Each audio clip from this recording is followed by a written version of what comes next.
Quiero que se fije bien en esta imagen. Guárdela en la memoria porque volveremos sobre ella. Se trata, en efecto, de un carro al galope encontrado en la zona de Tamasjert, al sur de Argelia. Una pintura como otras que iremos viendo, que guarda una estrecha relación con la historia que quiero contarle. Otra historia oficialmente imposible, que no será del agrado de los arqueólogos ortodoxos. Pero la verdad, como usted sabe muy bien, no es patrimonio de nadie. Sígame y juzgue por sí mismo.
Keops, Kefren, Micerinos, el símbolo de Egipto, la última de las 7 maravillas del mundo antiguo, y sobresaliendo como una reina Keops, la gran pirámide. Una construcción incomprensible, un desafío a la razón, una obra que provoca vértigo. ¿Quién la levantó y sobre todo cómo? Keops reúne 3 millones de bloques de piedra caliza y granítica. Bloques que oscilan entre 2 y 40 toneladas de peso. Bloques tallados con tal precisión que no permiten el paso de una hoja de papel. Un monumento cuyo revestimiento original, hoy casi desaparecido, estaba formado por losas de caliza pulida de hasta 16 toneladas. Y a su lado, otro coloso, Kefren, casi 1.700.000 metros cúbicos de piedra. Bloques idénticos a los de Keops, con un revestimiento original de caliza pulida y granito rojo de Asuán. En su base cabrían 7 campos de fútbol. Por último, Micerinos, la más modesta pero igualmente soberbia y desconcertante. Su altura equivale a un edificio de 20 plantas. Hoy la tecnología tendría graves dificultades para alzar y depositar esos bloques de piedra.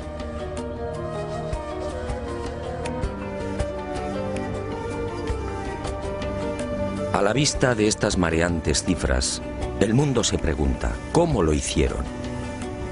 Para la arqueología oficial no hay duda. Las pirámides de Giza fueron obra de los faraones y se levantaron hace 4.600 años. Los bloques fueron trasladados desde las vecinas canteras de Tura y Mohatan, a escasos kilómetros del Cairo, y encajados en los respectivos monumentos mediante el uso de gigantescas rampas. Rampas, dice la arqueología, por las que miles de obreros empujaban los bloques con el auxilio de rodillos de madera.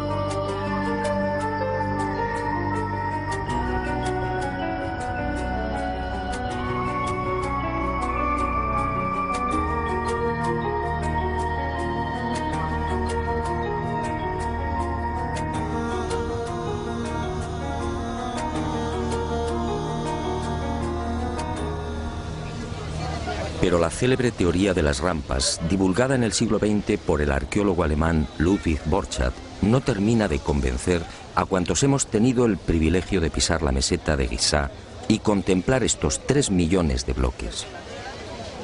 Y son dos las razones que ponen en entredicho la versión oficial.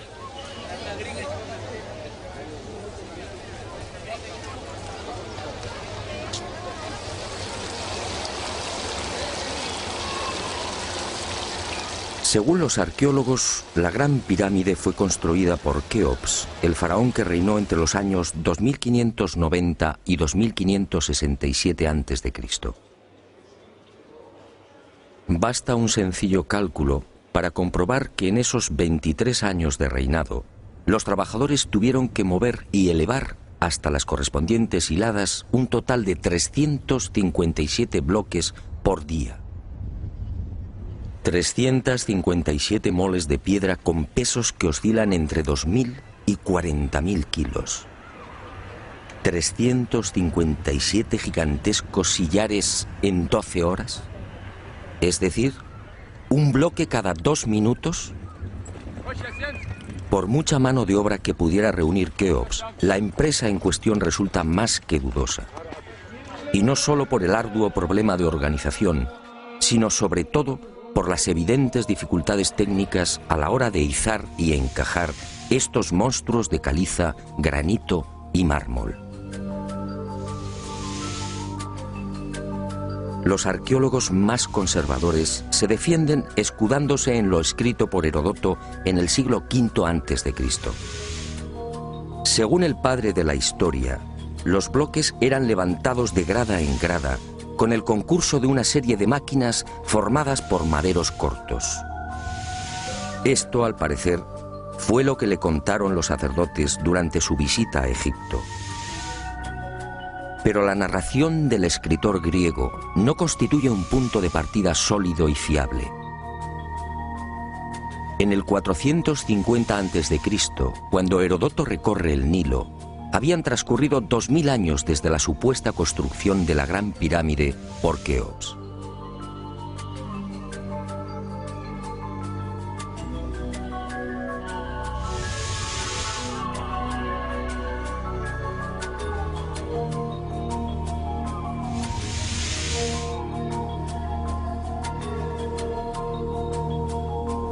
Heródoto no menciona las rampas, ni se atreve tampoco con el espinoso problema de los 357 bloques por día. Heródoto cuenta lo que le contaron. ¿Es esto una prueba científica para determinar cómo y cuándo se levantó la Gran Pirámide?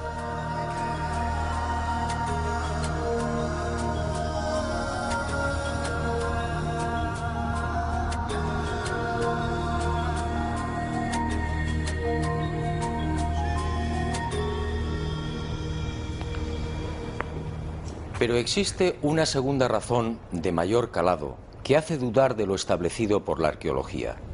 Hace 4.600 años, cuando los arqueólogos fijan la construcción de la Gran Pirámide, el Valle del Nilo justamente despertaba al periodo neolítico.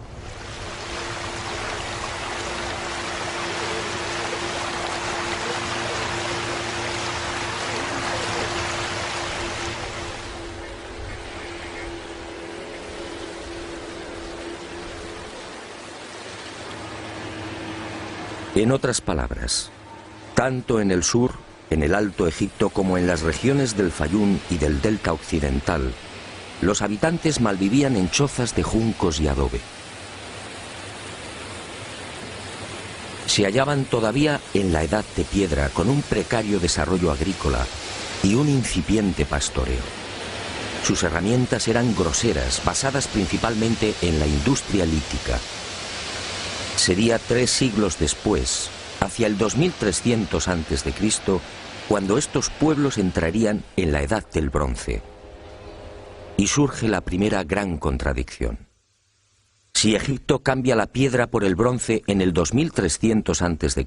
aproximadamente, ¿cómo pudieron levantar la Gran Pirámide 300 años antes? ¿Con qué herramientas? ¿Con qué clase de conocimientos?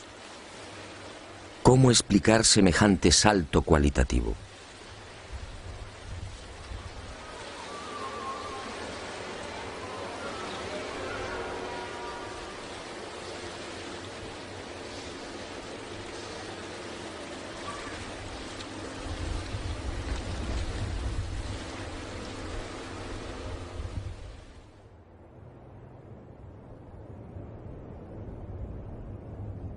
Nadie en su sano juicio y con un mínimo de información puede aceptar que esta maravilla arquitectónica fuera obra de unas gentes primitivas que ni siquiera conocían la escritura.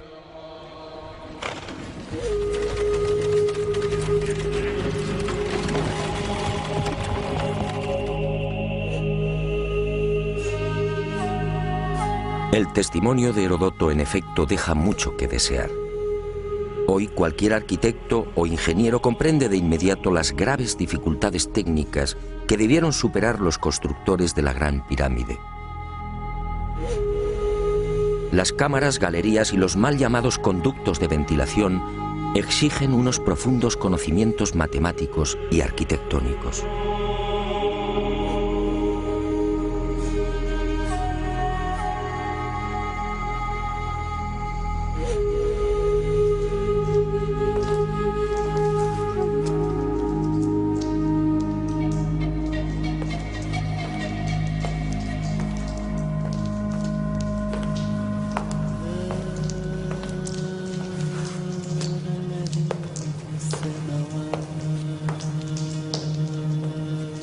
Basta echar un vistazo a las toscas herramientas con las que, según los arqueólogos, se construyeron las pirámides para comprender que algo falla en esta historia.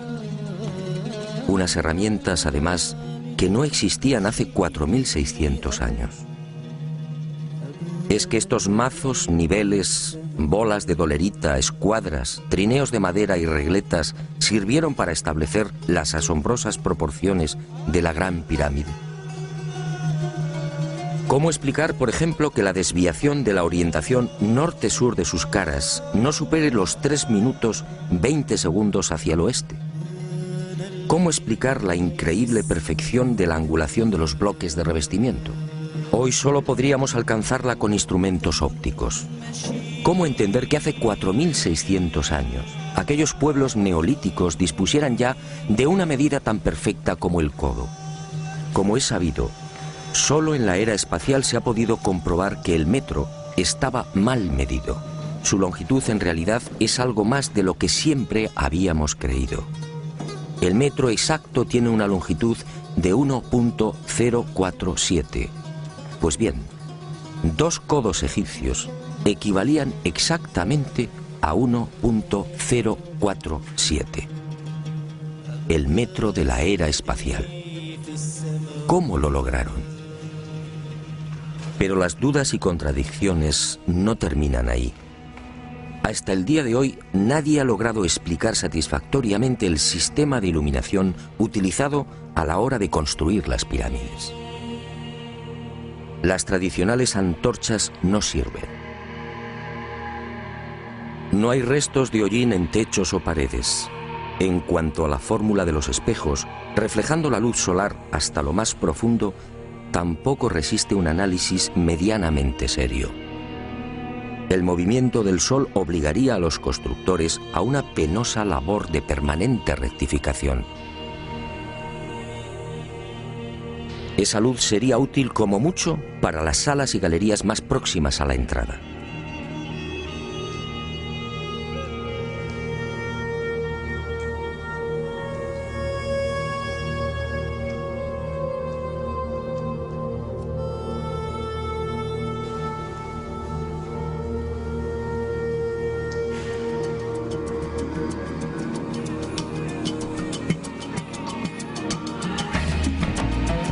Las explicaciones de los arqueólogos tampoco convencen cuando alguien pregunta por el método utilizado para cortar los enormes bloques de granito.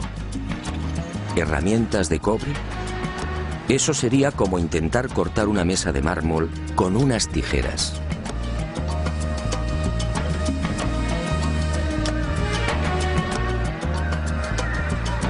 Y otro tanto sucede con el asombroso y enigmático pulido de los vasos de diorita y granito.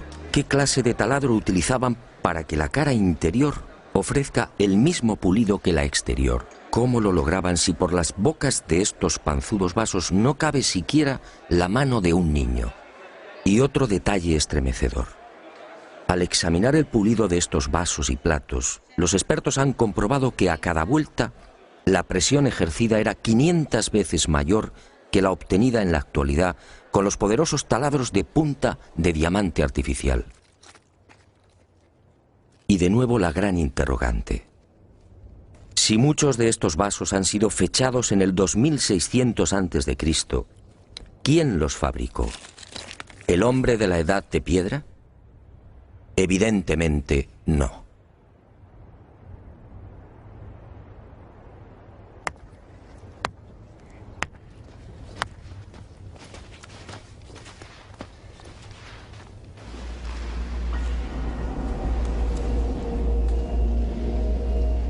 ¿Y quién fue capaz de un pulido como el que presenta el supuesto sarcófago de la pirámide de Keops?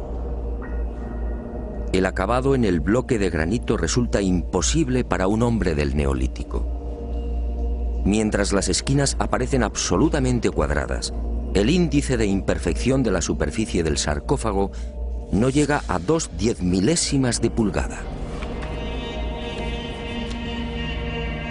Es decir, la 10ª parte del espesor de un cabello humano. Esa perfección en el trabajo sobre la negra y dura diorita alcanza su máxima expresión en la estatua del citado faraón Kefren, hallada en el Templo del Valle, junto a la pirámide que lleva su nombre. El pulido de la misma es tal que solo cabe el silencio. Nadie sabe, nadie entiende cómo se logró semejante belleza hace 4500 años. ¿Y cómo explicar la técnica empleada para la ejecución de estas perforaciones? Son perfectamente visibles en muchos lugares del Egipto faraónico. Aquí, en la entrada real de la pirámide de Keops, tenemos una muestra. Para la arqueología no hay misterio. Estos orificios, dicen, se conseguían mediante la introducción en la piedra de un cilindro hueco que al girar cortaba el granito. Pero al examinar la espiral grabada en el interior, algo no concuerda con la versión oficial. La distancia entre línea y línea es de 2,5 milímetros. Nosotros en la actualidad, utilizando taladros con punta de diamante artificial, solo podemos alcanzar 0,05 milímetros por vuelta.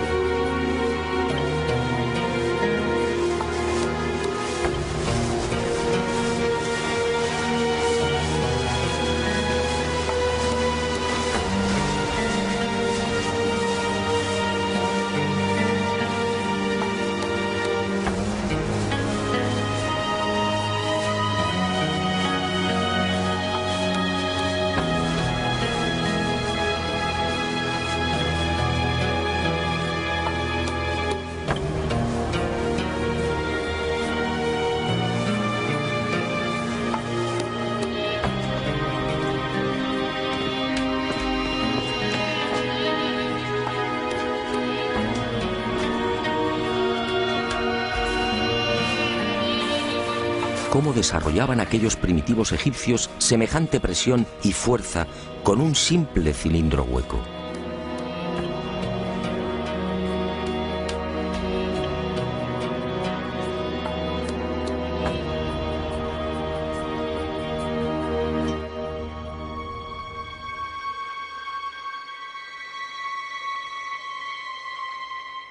Y aunque algo posterior en el tiempo, también lo descubierto en la tumba de Tutankamón nos deja con la boca abierta.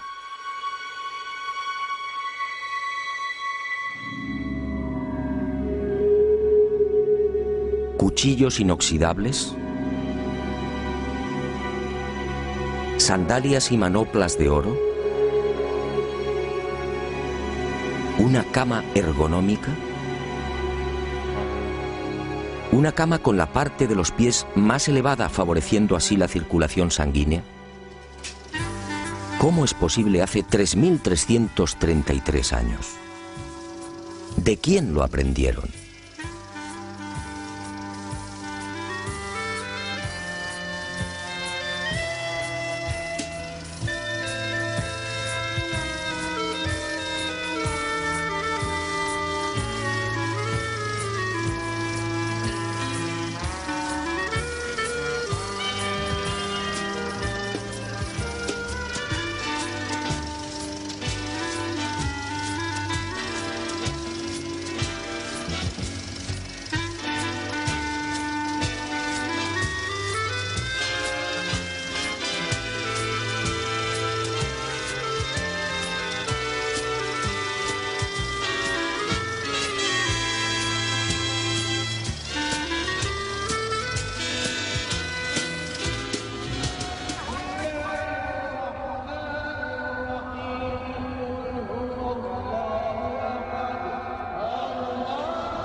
Hoy, francamente, son muy pocos los que creen en la versión oficial. Hace 4.600 años, los pueblos que habitaban esta región no estaban en condiciones de imaginar siquiera este portento arquitectónico. Pero entonces, ¿quién levantó las pirámides?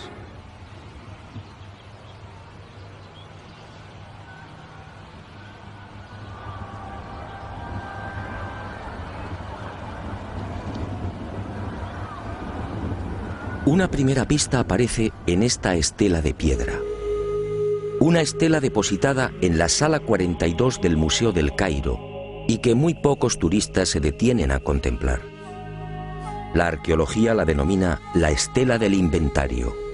Se trata casi con seguridad de una copia de otro texto mucho más antiguo. En ella se lee un párrafo demoledor que deja sin argumentos a los arqueólogos.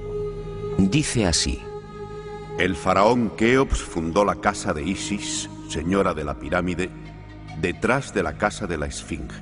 ¿Señora de la pirámide? ¿Quiere esto decir que la Gran Pirámide ya existía cuando Keops llegó al poder?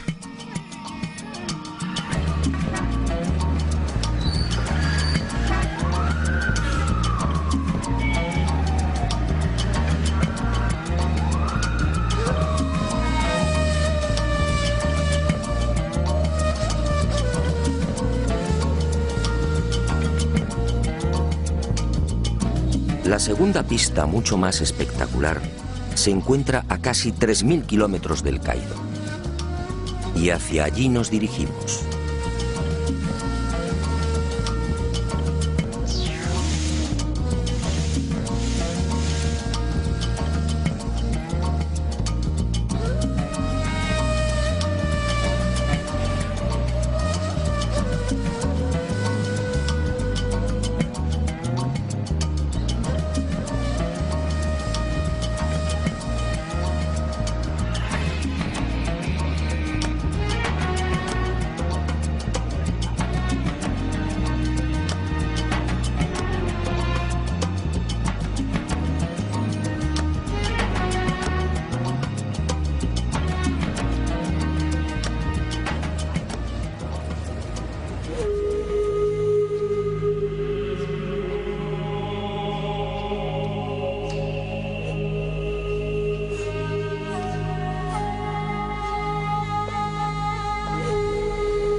Este papiro, o lo que queda de él, recibe el nombre de Canon de Turín.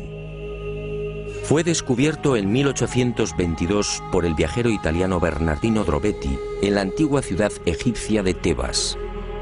El propio Champollion lo tradujo, concediéndole una singular importancia. Pero la arqueología ha preferido ignorarlo. Y no es de extrañar a la vista de su contenido.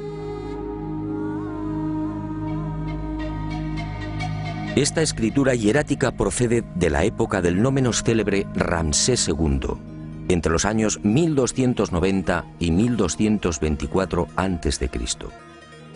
Para algunos, el faraón que persiguió a Moisés. En total, 160 fragmentos correspondientes a 11 hojas escritas hace 3200 años y en las que se lee una extraña lista de reyes. Una lista de reyes egipcios imposible para la ciencia. Imposible, sí, porque de aceptar lo manifestado en este documento arqueológico, la cronología faraónica se vendría abajo. ¿Y qué dice este papiro de 1,70 metros de longitud? Sencillamente que en un lejano pasado, Egipto fue gobernado por unos seres mitad hombres, mitad dioses, que recibían el nombre de Sensuhor, los compañeros de Horus. La lista de estos misteriosos reyes sitúa el primer gobierno en el Valle del Nilo, no durante el faraón Menes hace 5000 años como afirma la arqueología, sino mucho más atrás en el tiempo, concretamente hace 11.000 años. Esta desconcertante y revolucionaria lista de reyes aparece ratificada en buena medida por otra historia igualmente despreciada por los arqueólogos. Me refiero a lo escrito por Manetón en el 240 a.C. Este sumo sacerdote recibió el encargo del faraón Ptolomeo II Filadelfo de escribir la historia de Egipto desde sus comienzos. Manetón tuvo acceso a la documentación depositada en el templo de On, en Heliópolis, y cumplió el trabajo. En los escasos fragmentos que se conservan de su obra, en especial en los recopilados por Eusebio, puede leerse algo insólito que, como decía, coincide en lo básico con lo relatado en el Canon de Turín. Según Manetón, antes de Menes, el primer faraón de la primera dinastía, Egipto fue gobernado por unos semidioses y también durante miles de años. El sumo sacerdote greco-egipcio no habla de los Ensuhor, pero la casualidad es más que sospechosa. ¿Quiénes eran los Ensuhor? ¿Por qué los califican de semidioses?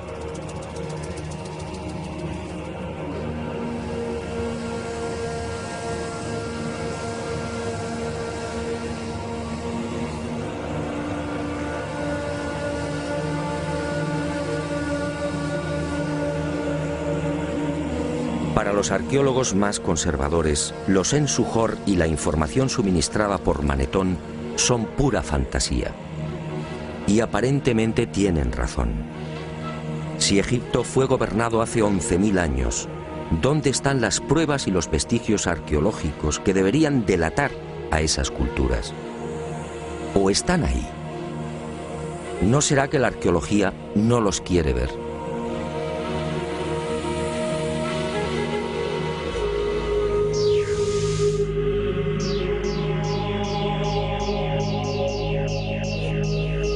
El presente descubrimiento se debe al investigador español Manuel Delgado. Él fue el primero en percatarse de lo que guarda el nuevo Museo Nubio.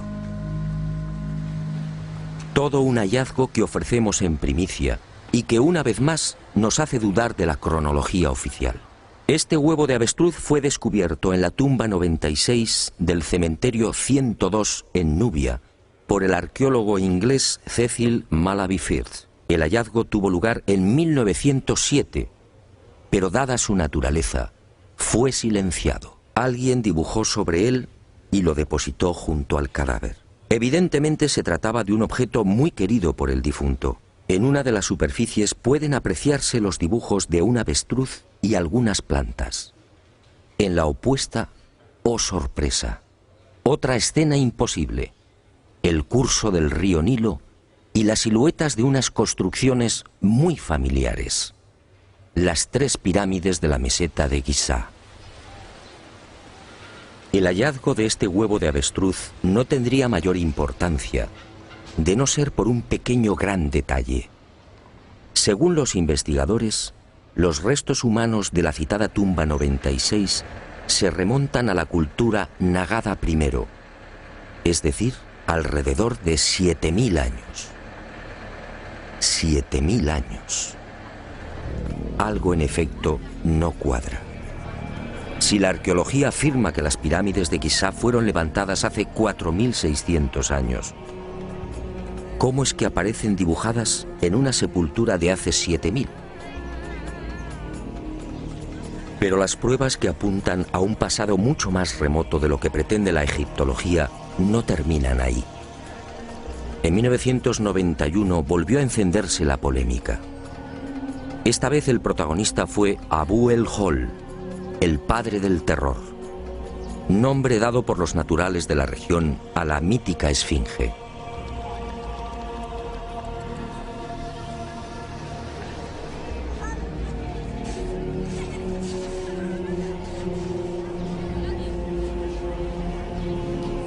La esfinge, otro monumento emblemático de Egipto construido según la arqueología por el faraón Kefren hace 4500 años.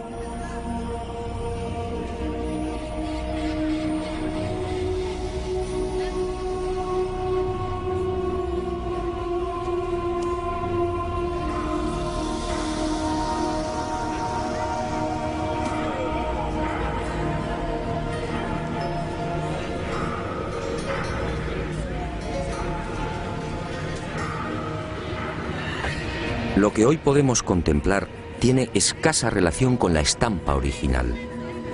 En el pasado se hallaba totalmente pintada. El cuerpo de león en rojo y el tocado de la cabeza en azul, con rayas horizontales en amarillo. Portaba una barba postiza y por delante de esa barba aparecía una estatua a tamaño natural. Durante la invasión de los mamelucos, la esfinge fue cañoneada y la nariz destrozada. ¿4500 años? ¿Por qué la arqueología sitúa la construcción de la esfinge en esa época? En primer lugar, por el parecido del rostro con algunas de las estatuas de Kefren. Y además por el hecho de hallarse muy próxima al templo funerario de dicho faraón. Aunque parezca increíble, eso es todo.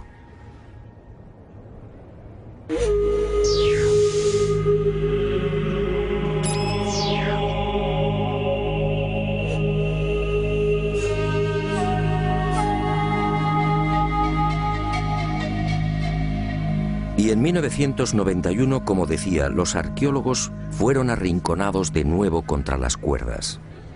Un equipo de la Universidad de Boston, dirigido por el geólogo Robert Scotch, dio a conocer un estudio que retrasaba la construcción de la esfinge en varios miles de años. Mediante la utilización de ondas sonoras y micrófonos especiales, los geólogos norteamericanos exploraron las rocas que forman parte de la esfinge. El resultado fue asombroso. La zona delantera del monumento y parte de las paredes del foso que la rodea presentan una erosión de 2 metros de profundidad provocada por las lluvias. En la época de Kefren, supuesto constructor de la esfinge, esta región era un desierto. La única explicación a esa erosión acuática hay que buscarla en un clima especialmente húmedo, entre el 5000 y el 7000 a.C.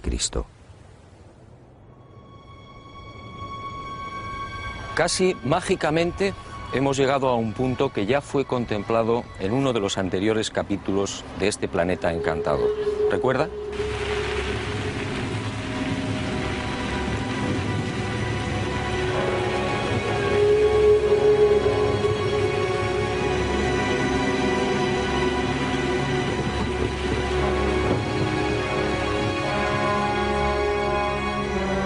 Al hablar del Gran Jardín, pudimos comprobar cómo todo el norte de África, hace unos 12.000 años aproximadamente, se vio sometido a un dramático cambio climático.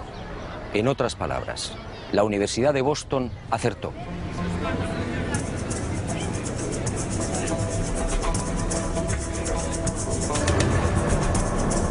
Fue a partir de esa época, hace ahora unos 8000 años, cuando los monzones perdieron fuerza y el Sáhara entró en un lento pero progresivo proceso de desertización.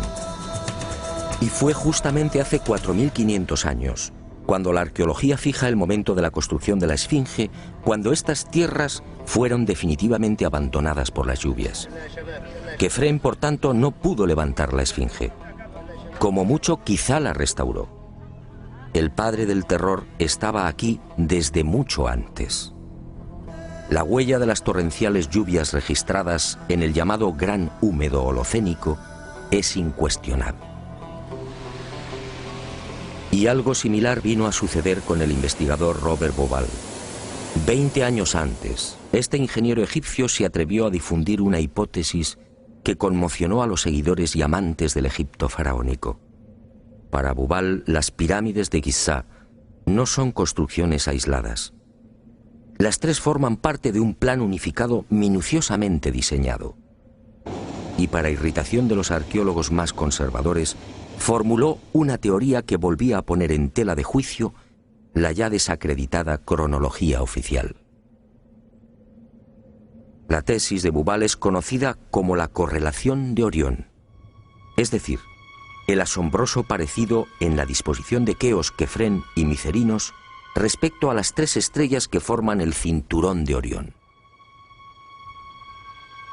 Basta trazar una línea entre las tres pirámides y otra entre las estrellas del cinturón para observar que sendas ubicaciones son casi idénticas.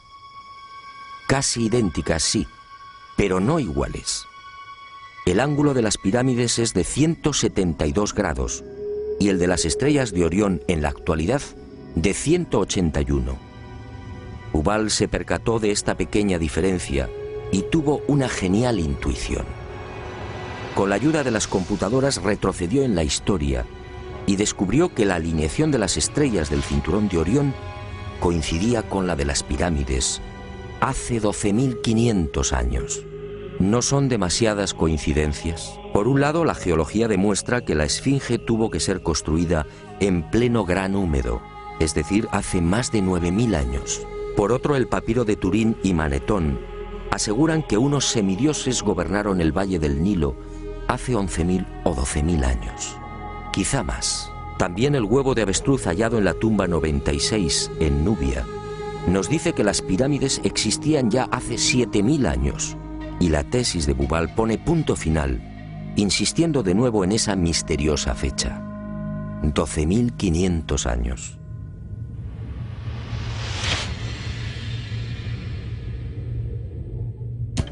Si tres indicios constituyen una prueba, ¿qué podemos pensar cuando al menos se contabilizan 5? 5 indicios, sí, de momento.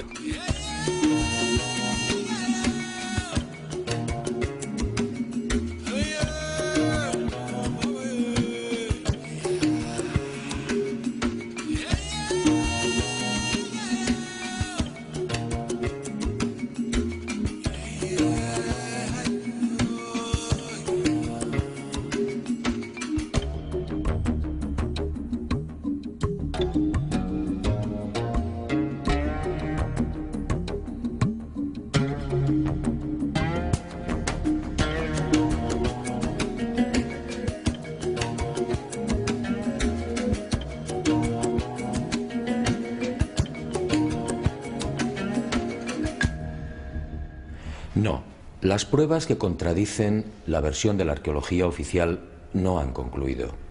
¿Recuerda usted esta pintura? Fue descubierta en el Tassili argelino. Según los arqueólogos, tiene una antigüedad aproximada de 5.500 años, probablemente mucho más. Se trata, en mi opinión, de un carro egipcio. Pero ¿cómo es posible? ¿Un carro egipcio a 2.500 kilómetros del Nilo?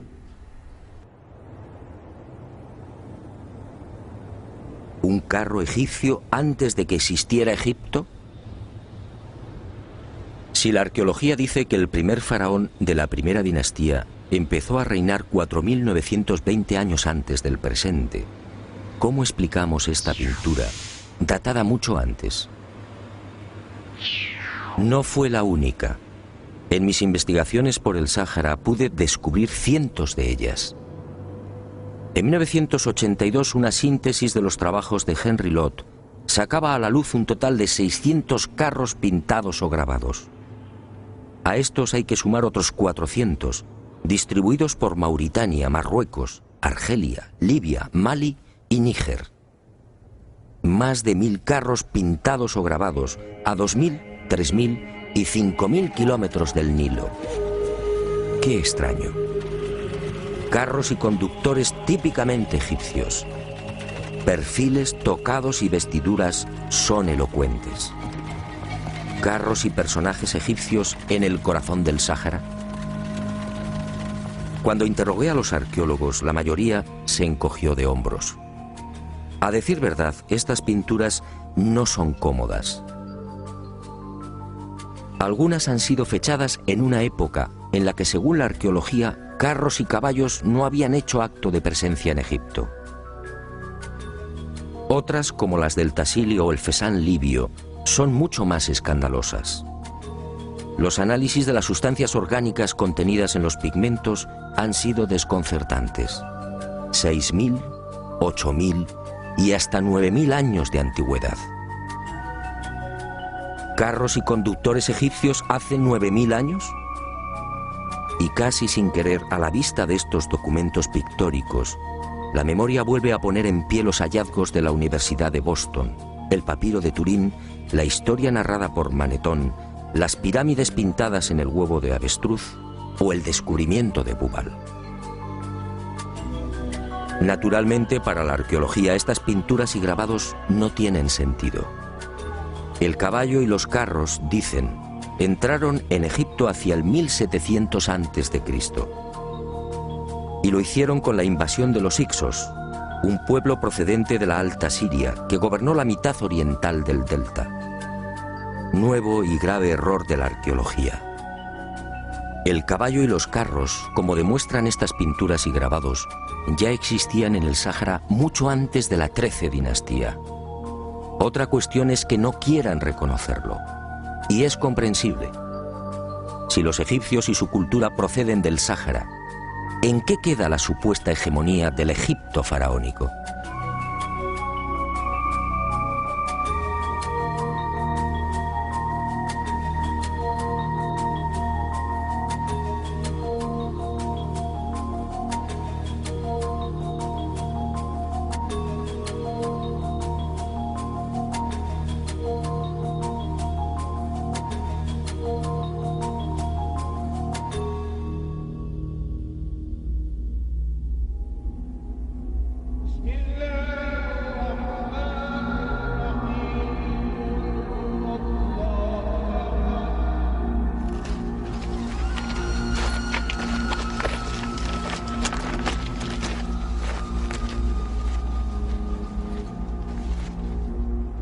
Pero las imposibles pinturas egipcias en el Sáhara, a 2500 kilómetros del Nilo, no se limitan a carros al galope.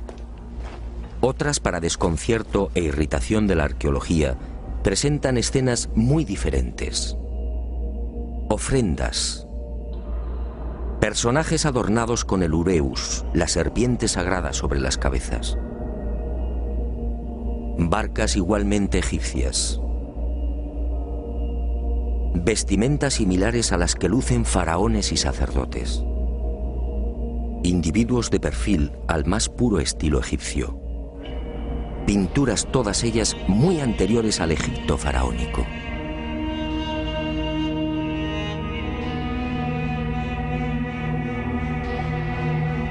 ¿Barcas egipcias en pleno desierto?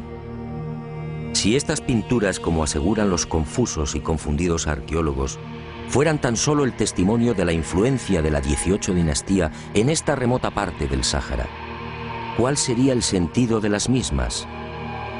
En esa época, durante la 18 dinastía, hace 3500 años, esta zona era un desierto idéntico al que ahora vemos. ¿Barcas en un infierno de piedra y arena? ¿Y por qué ignoran la datación? Si estas pinturas se remontan a 9000 años, entonces las barcas sí están justificadas. En esa época, como se recordará, el Sáhara era un jardín con ríos tan anchos y caudalosos como el actual Amazonas. Pero las extrañas coincidencias van más allá. En esta tumba, a lo largo de más de 120 metros, hace 3100 años, Ramsés III mandó pintar lo que se conoce como el Libro de las Puertas, una especie de cartografía del más allá, una síntesis de la religión del inframundo, la religión del río infernal, la religión que partió del Sáhara y que posteriormente, con las migraciones, apareció entre los guanches, los íberos y los etruscos. ¿Casualidad? ¿Y qué decir de los cientos de representaciones de la vaca sagrada Hathor, del buey Apis o del carnero Amón, todos egipcios con el disco solar entre los cuernos? ¿Cómo explicar que estas mismas imágenes podamos encontrarlas en las pinturas y grabados rupestres de Marruecos, Libia o Argelia? Grabados y pinturas, no lo olvidemos, de 9.000, 10.000 y 12.000 años de antigüedad, es decir, muy anteriores a los bóvidos egipcios. Para el que lo quiera ver, está muy claro. El dios Sol o Amón-Ra de los egipcios, el Achamón de los guanches o el Baal-Jamón de los fenicios tienen un origen común: el profundo y olvidado Sáhara.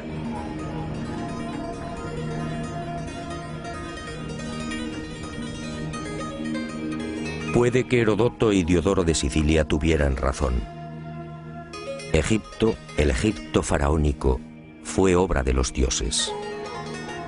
Ha llegado el momento de ser valiente.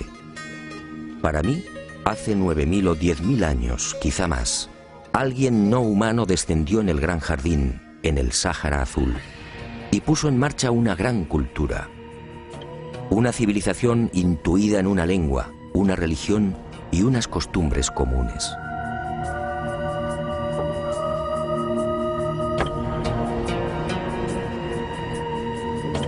Esos seres, esos dioses de cabezas redondas pintados en Tassili, podían proceder de Orión.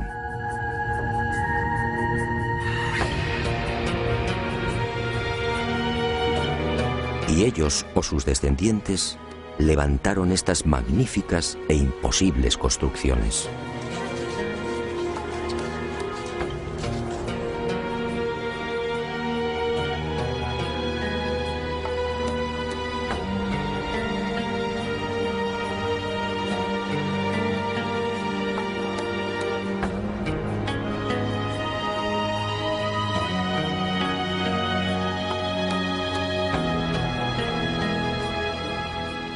¿Cree usted que se trata de un sueño? Schopenhauer decía que toda verdad, al nacer, es ridiculizada y perseguida. Demos tiempo al tiempo. Algún día el hombre se verá obligado a escribir de nuevo la historia.